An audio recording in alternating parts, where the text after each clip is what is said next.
السلام علیکم۔ کن وجوہات سے روزہ توڑ دینا جائز ہے اور کن سے نہیں؟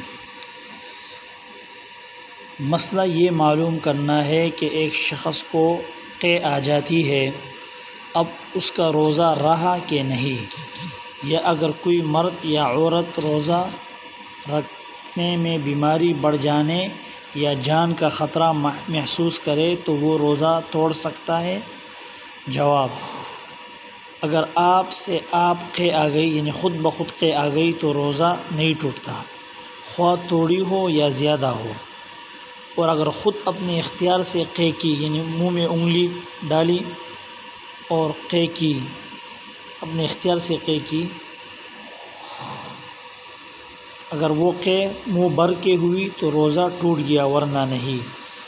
اگر روزہ دار اچانک بیمار ہو جائے اور اندیشہ ہو کہ روزہ نہ توڑا تو جان کا خطرہ ہے یا بیماری کے بڑھ جانے کا خطرہ ہے، ایسے حالت میں روزہ توڑنا جائز ہے کہ وہ روزے کو توڑ دے۔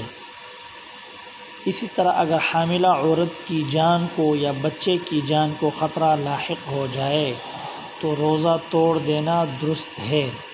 ان تمام حالات میں روزہ توڑ سکتے ہو۔ بیماری کا خطرہ ہے، بچے کی ہلاکت کا خطرہ ہے، اور اپنے اختیار سے قے کیا، خود اپنے اختیار سے منہ بھر کے قے کیا، تو اس سے بھی روزہ ٹوٹ جاتا ہے۔